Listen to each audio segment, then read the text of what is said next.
On 30th of May, two NASA astronauts came inside the space capsule and launched on the top of the rocket on the route to the ISS, that is International Space Station. There's a Falcon 9 and Crew Dragon, go NASA, go SpaceX, Godspeed, Bob and Doug. That sounds quite normal, but it is actually monumental for two different reasons. For starters, these are the two American astronauts launched in the orbit from the America in nearly a decade. And the vehicle they are riding in it was commercially made by the SpaceX, not NASA. It's a combination of NASA's commercial crew program and the first time a private company has ever launched human to orbit.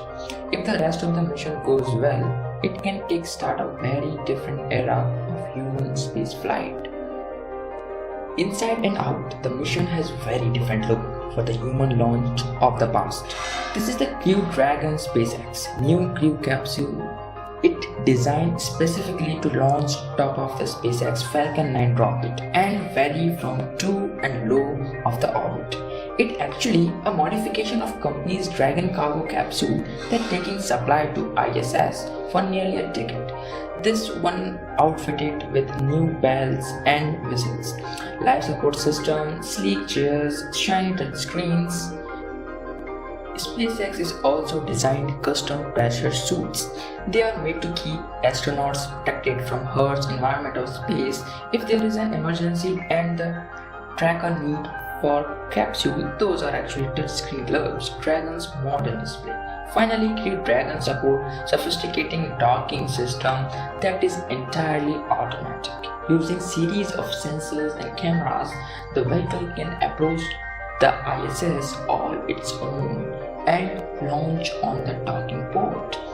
The time that America launched from the US, that was on July 8, 2011, when Space Shuttle Atlanta took off from Florida with a crew of 4.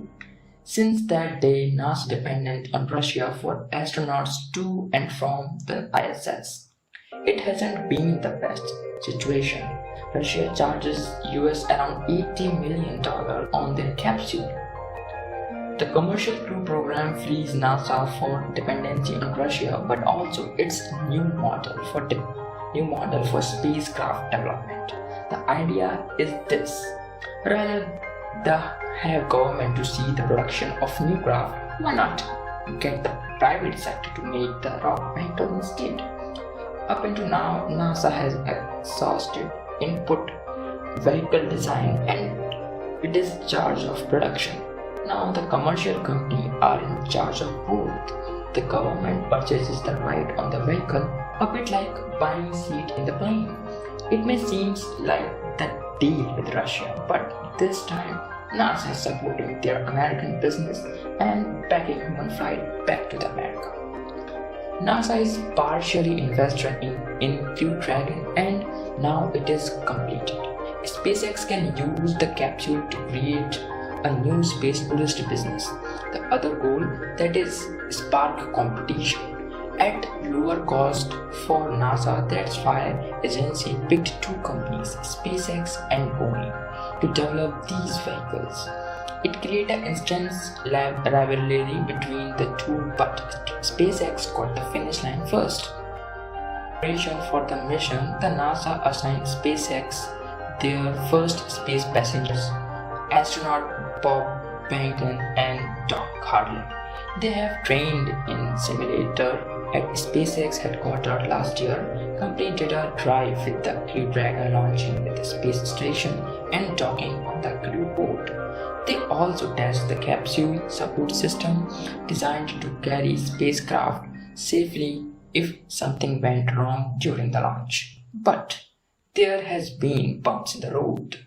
In 2019, Crew Dragon capsule exploded during a test on the ground, and capsule of SpaceX Falcon 9 blew up in the last few years too. All in all, the mission came together a couple years later than NASA wanted it to. Actually, in a couple of years and couple of days, NASA missed their first launch window on May 27 on account of weather. But after all that, the launch did come together. So what now?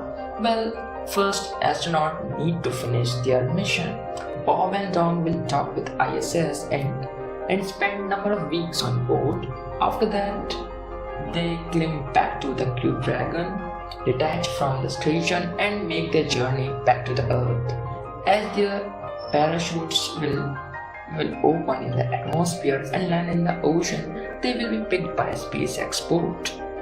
In the long term, it's possible this could become the norm for the NASA. The space agency has done contract with both SpaceX and for regular flight to the space station, and considering the same contract for a new crew lander. Once again, the company will build lander and NASA will pay for the ride. And finally, this launch brought space tourism that closer. SpaceX is already done a promise to send tourists to orbit through Crew Dragon next year. There is even a rumor that SpaceX will be sending Tom Cruise to SpaceX station for movie.